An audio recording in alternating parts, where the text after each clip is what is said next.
yung sa akin, kulay green. Okay. Ayan, Mars. Ay, Mars, kamusta naman dyan?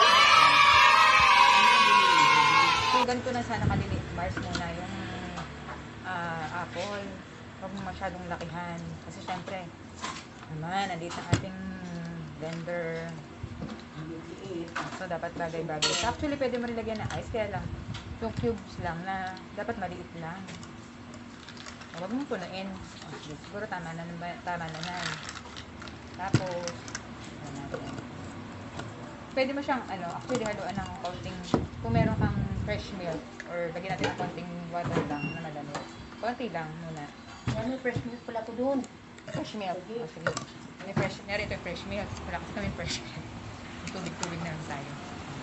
Tapos, okay yun naman din ganun din nga.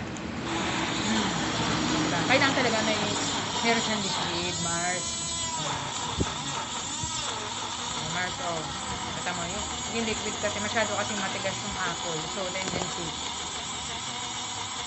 Kaya nung ginawa mo, inalog-alog mo ganun, hindi talaga siya andal. Magsaga ka lang. Kung hindi mo pagsaga, hindi mo makita na talagang malulog. Si Mars, So, ang kulang mo lang is milk, fresh milk o kaya water, anything na liquid na pwede mong ihalo dun sa fruit.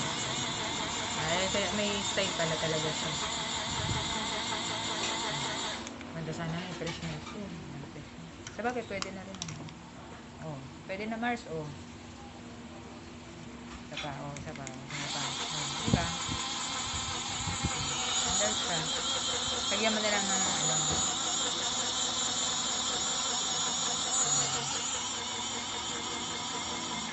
lasa nito. Tama natin. A few moments later. Bakit parang dry? Ayan. Tapos, dahil sa may tubig yun, pero dahil may dumating tayong fresh milk. Fresh from the bigyan natin yung fresh milk. Diba? Ayan. Suradong masarap. May fresh milk.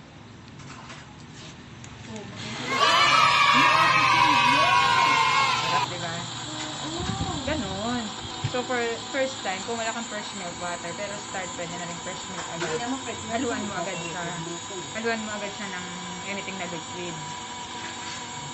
Sigurado masarap to. Fresh milk. Galing sa baka. Sa dede ng baka. Ay, siya na. Kaya may-ari nito. Okay naman siya, diba? Oh no! Full charge.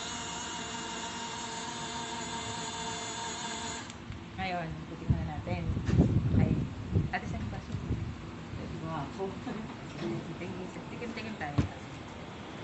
So, Paano naman yung cameraman? Bigyan nyo din. siyempre may camera din ang cameraman. Cameraman. Ito sa cameraman yan. Meron ko bulo yun. Kasi, Correct, siya may-ari. may-ari nito. May-ari ng kubol yan. Tapos, cheers. Thank you for watching. Char.